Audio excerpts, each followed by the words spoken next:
asegura en el número 20 del artículo 19 la igual repartición de los tributos en proporción a las rentas o en la progresión o forma que fije la ley y la igual repartición de las demás cargas públicas.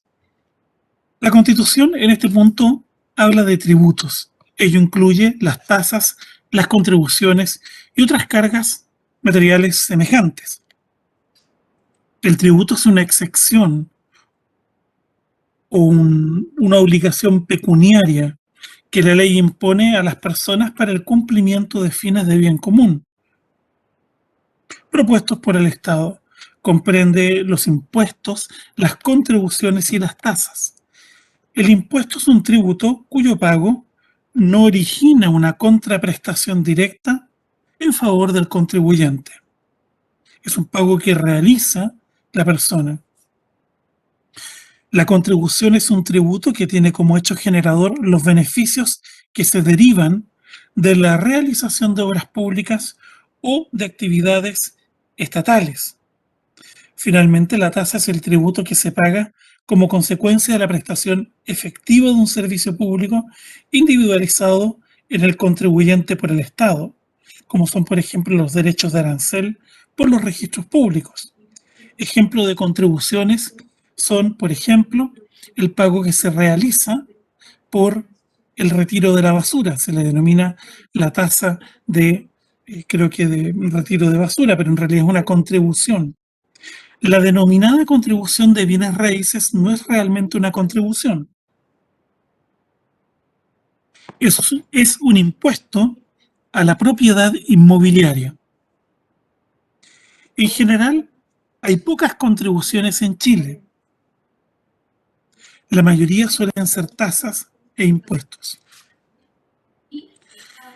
¿Por qué es importante esta igual repartición?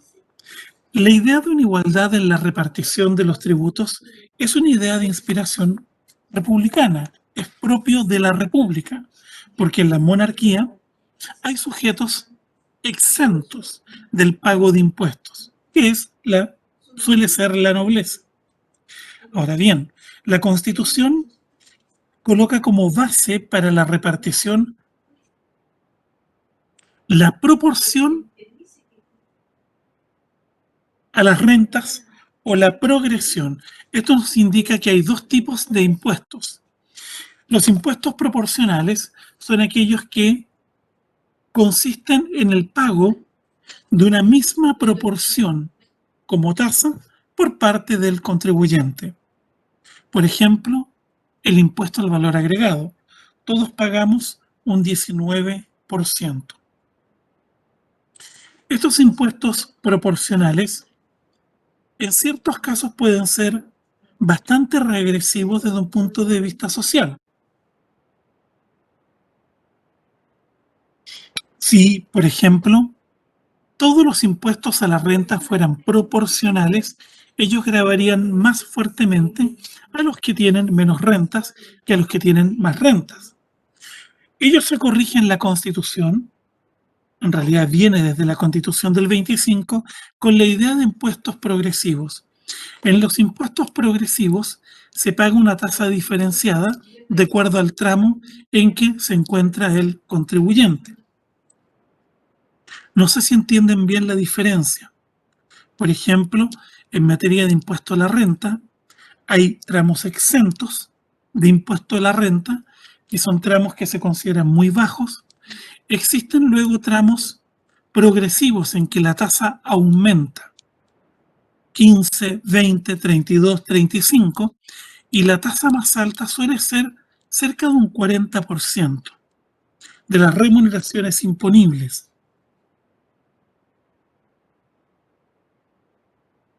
Sin perjuicio de que hay que pagar al año siguiente el global complementario cuando uno se excede cierto tramo. Por lo tanto, generalmente la información sobre rentas uno tiene que ver bien si es la renta bruta o la renta líquida. Porque a la renta bruta hay que ir haciendo las deducciones. No sé si queda clara la idea.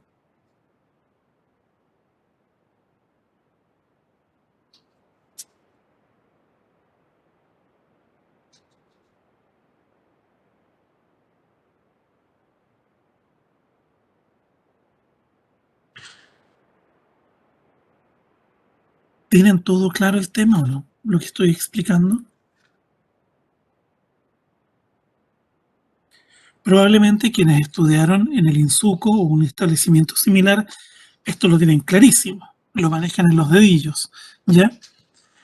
En toda renta de un trabajador, la renta bruta, se descuentan las imposiciones previsionales, que es el 10% de AFP, el 7% de salud, eventualmente si uno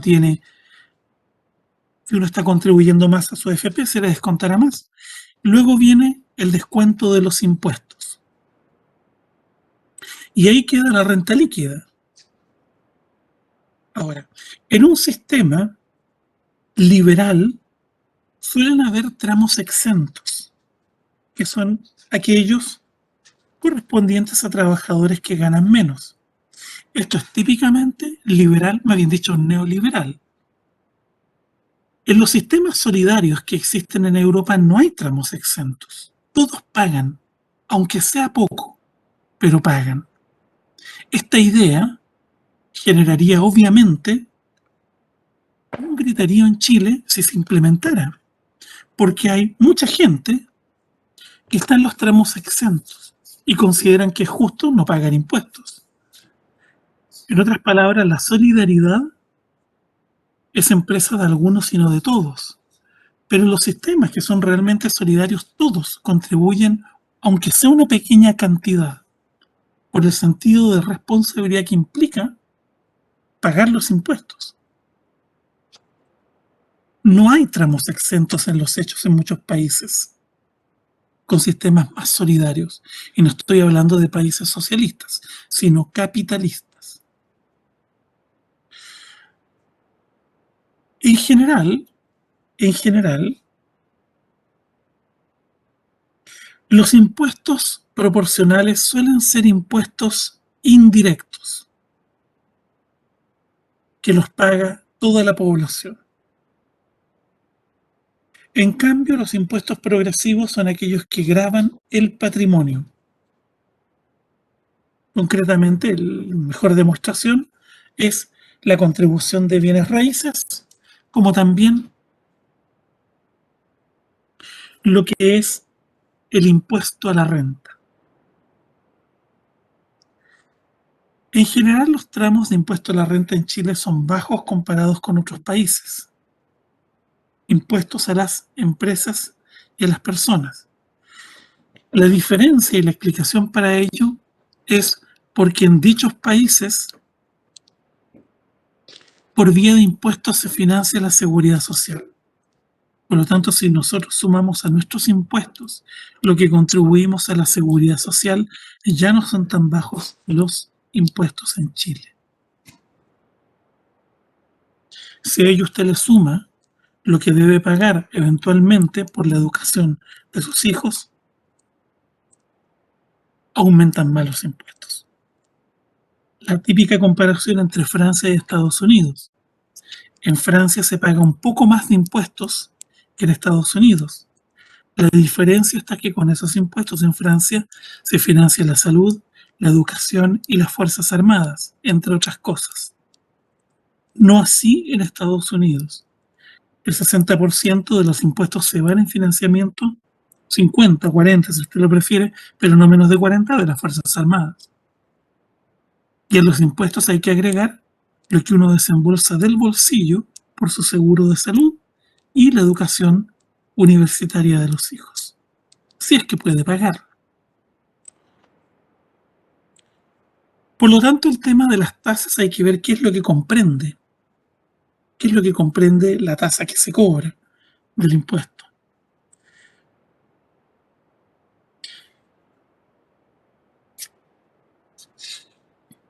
Las bases normativas, perdón, los impuestos ya tenemos claro, se pueden clasificar en proporcionales o progresivos. Tenemos claro, ¿ya? Artículo 19, número 20, inciso primero, y 65, artículo 65, inciso cuarto, número 1 de la Constitución. También se pueden clasificar en directos o indirectos. según si recaen o no directamente sobre la persona.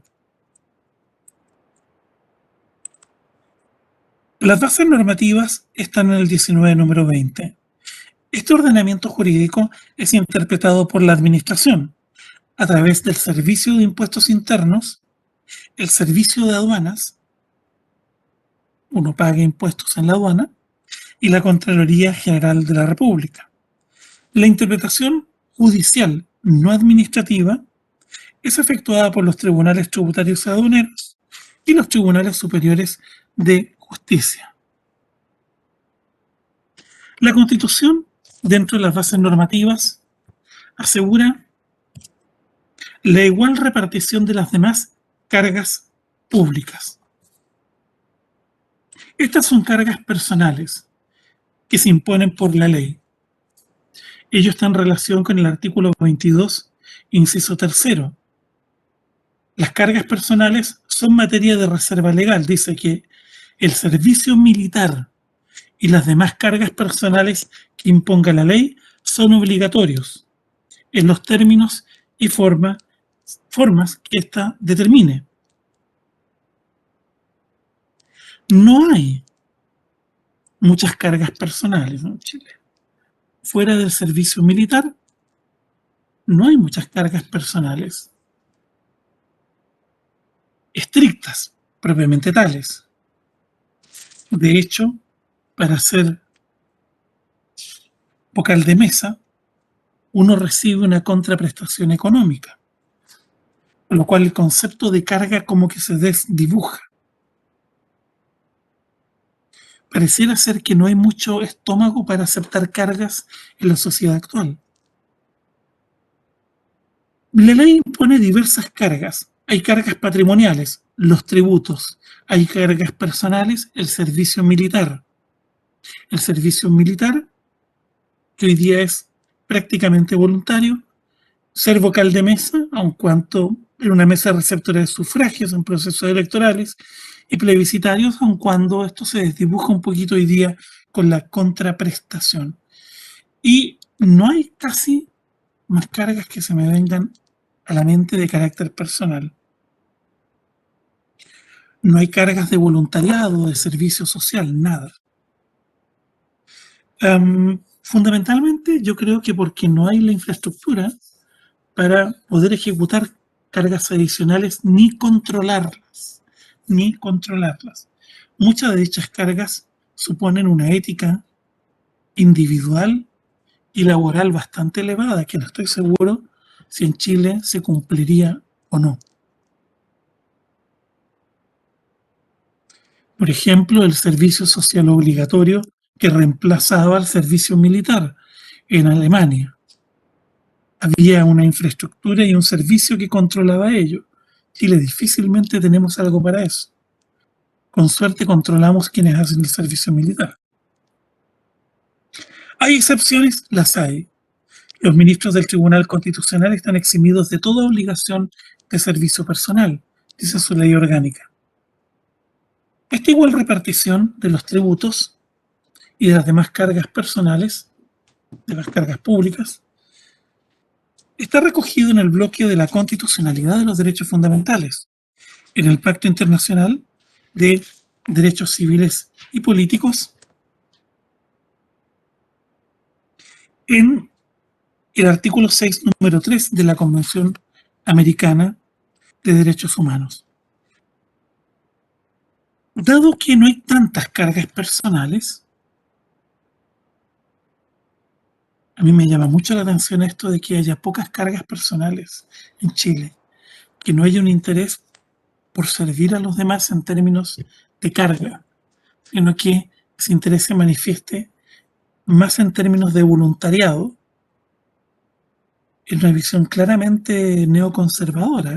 Llama mucho la atención este sincretismo ideológico que hay detrás de muchas actitudes en la población. Bueno, dado que son las menos, interesa más referirnos a las cargas de carácter material o patrimonial, que son los tributos. Y en esta materia hay ciertos principios constitucionales tributarios. Está el principio de la legalidad tributaria, es decir, los tributos se fijan por ley, al igual que todos sus elementos. La igualdad tributaria, la ley fija tributos iguales, y la justicia o no confiscatoriedad tributaria, a que se refiere el 19 número 20, inciso segundo, y el último principio es el de la no afectación de los tributos, no afectación particular, que está en los incisos tercero y cuarto. Vamos al primer principio, el de la legalidad tributaria.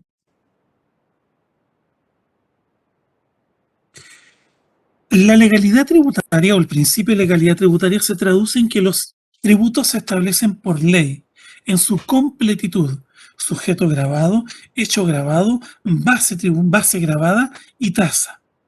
No pueden ser establecidos, ni modificados, ni suprimidos por un decreto con fuerza de ley, porque están dentro de las garantías tributarias, ergo se excluye el DFL. Deben ser establecidos previamente por la ley. Hay una irretroactividad impositiva. Y existe el principio indubio pro constituyente. En caso de duda, se aplica la regla más favorable al contribuyente. Ello está contemplado en el artículo 3º, inciso primero del Código Tributario. También en el artículo 5, número 1 del Pacto Internacional de Derechos Civiles y Políticos. Este principio no es sino manifestación del principio favor personae. Ahora bien, la creación de tributos, su modificación, derogación, constituye una materia de iniciativa exclusiva presidencial y deben iniciarse los proyectos de ley en la Cámara de Diputados. Sin embargo, los tributos no pueden afectar los derechos en su esencia ni hacer imposible su libre ejercicio. Esta regla de la legalidad tributaria también se aplica a las demás cargas públicas por razones obvias, dado que inciden o en nuestra libertad de trabajo o en nuestra libertad de movilización personal. La razón por la cual es materia de iniciativa exclusiva del presidente de la República es por la tentación que tienen los parlamentarios de aumentar los gastos públicos, y dado que las finanzas no suelen dar para tanto, la forma usual en que lo hacían era creando tributos especiales. Por ejemplo, la Escuela de Derecho de la Universidad de Valparaíso, ex Universidad de Chile de Valparaíso, tiene su origen en un tributo especial creado por un parlamentario. Ello explica que se haya construido ese verdadero palacio, hoy día venido a menos, en Avenida Errázuriz. A diferencia del resto de la Universidad de Chile de Valparaíso, que tenía aulas de un piso y de material ligero en el campus Playa Ancha. Estos tributos personales desarreglaban o desordenaban las finanzas públicas. Perdón, estos tributos especiales desarreglaban o desordenaban las finanzas públicas, porque aunque sobraran recursos, se perdían, no se podían gastar en otras finalidades, como lo veremos más adelante. El principio de igualdad tributaria se traduce en una igual repartición de los tributos en la forma que indica el precepto constitucional, como también en una igual repartición de las demás cargas públicas. Estamos hablando aquí de requisiciones, de servidumbres. En el caso de las cargas personales se debate por un sector de la doctrina, porque las cargas personales igual debieran ser igualitarias. Sin embargo,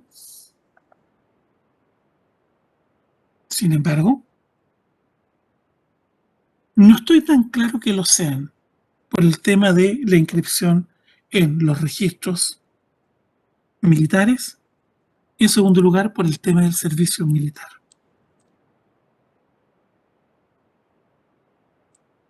El tercer principio es el de la justicia tributaria. A ello se refiere el 19 número 20, inciso segundo, cuando nos dice que en ningún caso la ley podrá establecer tributos manifiestamente desproporcionados o injustos. Esto es materia de interpretación por parte del legislador y por parte de los tribunales. No hay una claridad sobre cuándo un tributo es manifiestamente desproporcionado o injusto. Cuando era estudiante, mi profesor, que había sido uno de los redactores del anteproyecto constitucional, decía que probablemente en materia de renta, un tributo de un 50% sería manifiestamente desproporcionado o injusto. Yo tengo mis dudas al respecto, dado que en países europeos se paga mucho más de un 50% y no ha habido ninguna impugnación que yo sepa de constitucionalidad de sus tributos ante la Corte Europea de Derechos Humanos. En realidad todo depende de qué es lo que se comprende en el tributo, porque uno podría llegar a porcentajes muy elevados si suma todo lo demás que debe destinar mediante contribuciones a diversos sistemas del Estado, al sistema de seguridad social, de salud, etc. La justicia tributaria se traduce en una no confiscatoriedad impositiva. Los tributos no pueden ser excesivos al punto de ser expropiatorios o confiscatorios, y lo son cuando impiden la adquisición de un bien afecto al impuesto. Por ejemplo, un arancel aduanero cercano al 100% del valor del bien importado haría imposible la adquisición del bien. De hecho, en Chile antiguamente se pagaban aranceles elevadísimos, en algunos casos sobre el 100%, para la importación de ciertos productos. Segundo, cuando impiden el derecho a desarrollar una actividad económica lícita. Ello en concordancia con el 19 número 26. Pero reitero, no se ha planteado un gran tema en Chile, fundamentalmente porque los tributos están dentro de un rango manejable. Quienes podrían plantearlo podrían ser las grandes empresas, pero muchas de ellas están constituidas en el extranjero, incluso si pertenecen a dueños chilenos. Figuran como inversionistas extranjeros en Chile y sus inversiones están cubiertas por tratados de invariabilidad tributaria. Tenemos, por ejemplo, en el Tribunal Constitucional ya planteados 2 o 3 requerimientos de inconstitucionalidad de la reforma constitucional que autorizó el tercer retiro. Pero ¿en relación con qué? Con el retiro adelantado de rentas vitalicias. Estos requerimientos están planteados por empresas de seguros que pactaron rentas vitalicias con personas que se jubilaban. En la renta vitalicia uno le entrega su jubilación a la compañía, se la cede en propiedad a cargo de que esta última le pague a uno una renta mientras viva. Por lo tanto, las compañías están invocando el derecho de propiedad y el derecho a la no discriminación arbitraria por parte del poder, que habrían sido infringidos por el poder constituyente derivado, e invocan los tratados internacionales sobre derechos humanos y los tratados sobre protección de inversiones. Si el tema, si el tema es resuelto en un sentido determinado, estas empresas probablemente van a demandar al Estado chileno ante el centro, el CIADI, que es el Banco Mundial, o ante cortes internacionales. Muy probablemente. ¿Por qué esto último? Porque las rentas pasan, porque los fondos pasaron a ser propiedad de ellos a cambio de la renta.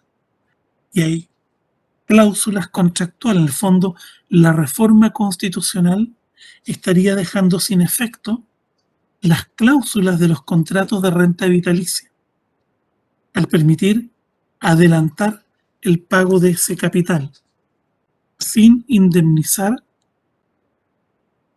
a las compañías de seguro, que probablemente van a tener que obtener un financiamiento externo para hacerse cargo de estos pagos, o bien liquidar inversiones con la pérdida de ingresos consiguientes. No sé si les queda claro el problema constitucional que se plantea. Es un problema de convencionalidad y eventualmente de derecho internacional. Y habrá que ver qué dice el Tribunal Constitucional, porque ya en la segunda reforma dijo que podían haber, en la primera reforma, en el primer retiro, perdón, el segundo retiro, en el primer retiro, perdón, dijo que podían haber reformas inconstitucionales. Así que vamos a estar muy atentos a qué dice ahora el tribunal. No sé si queda claro el problema constitucional que ha planteado dicha reforma.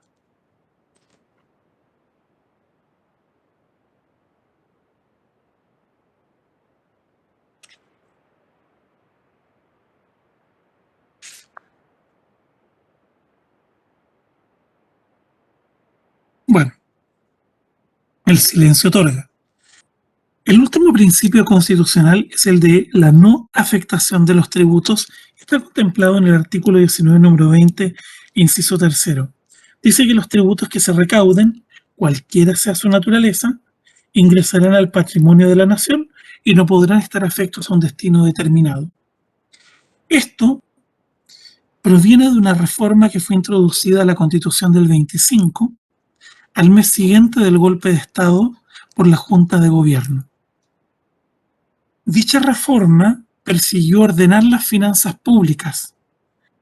¿Por qué? Porque había muchos tributos con afectación particular.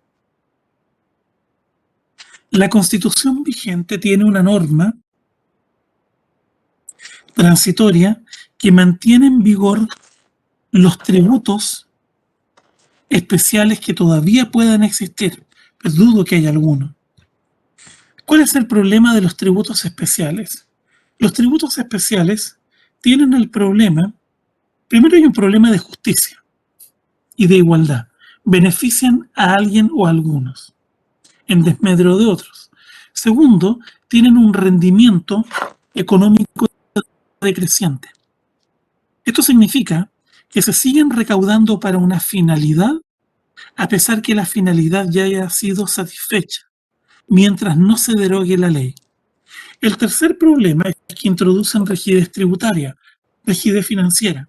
El Ministerio de Hacienda no puede disponer de esos ingresos para satisfacer necesidades urgentes de otros sectores de la población. Dado lo anterior, es que la Junta de Gobierno fue eliminando los tributos especiales y prohibió que se creasen. Y la norma actual responde a ello. Todos los ingresos del Estado por vía tributaria deben ir a parar a las rentas generales de la nación, con el objeto que el presidente de la República pueda efectivamente administrar el uso de los recursos conforme a la ley y no el Parlamento por la vía de la creación de estos impuestos especiales. Hay mucho interés de parte de los parlamentarios en crear estos impuestos, fundamentalmente porque el Congreso en ninguna parte es muy disciplinado en el gasto de los recursos públicos. No lo es en Estados Unidos, por lo menos en países presidenciales, ¿ya? No es en países parlamentarios. No lo es en Brasil, menos en Argentina, y en Chile vemos algunos destellos de esta situación. Históricamente existía. La norma descansa, por lo tanto, la norma de la no afectación descansa en algunos supuestos. Primero, la recaudación de los tributos es una función estatal. Lo dice el 32, número 20 de la Constitución, Quien recauda es Tesorería General de la República. Se reconoce, en segundo lugar, la no afectación tributaria. Todos los tributos ingresan al patrimonio de la nación y no se pueden afectar a un fin determinado, porque no hay usualmente una relación absoluta y dependiente entre lo que se recauda y el destino de lo que se pretende, el destino pretendido de lo recaudado. El destino pretendido de lo recaudado. De hecho, el caso de la Facultad de Derecho de la U de Valparaíso es bien sintomático de lo que sucedió. El director de esa escuela defendió en un juicio a un regidor municipal de una comuna del interior, no le cobró honorarios, pero le hizo prometer que si algún día era parlamentario iba a hacer aprobar una ley que creara un tributo especial para construir una sede específica para esa escuela de derecho. Ese fue el origen. No hubo una consideración de justicia o no. Y por eso, por muchas décadas, esa escuela fiscal tuvo las mejores instalaciones a nivel nacional,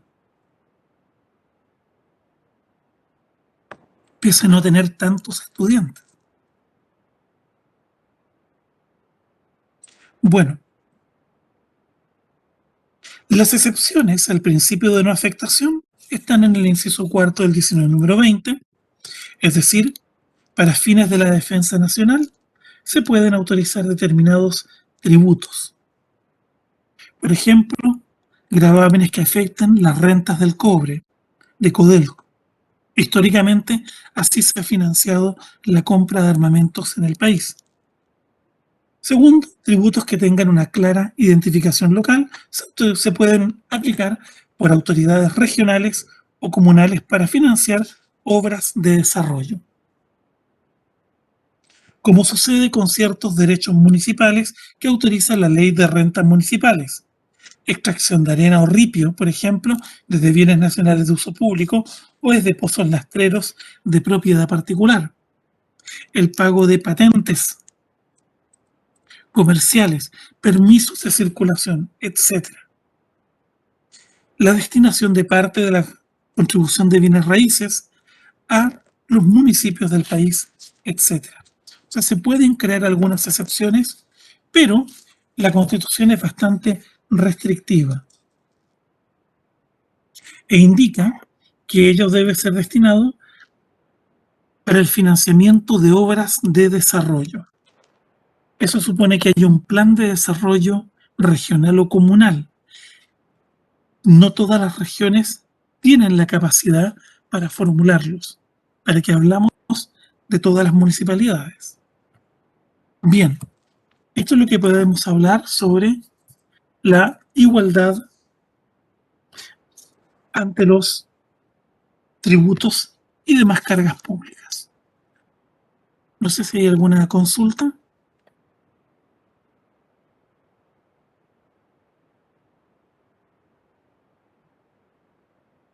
Ninguna, profesor.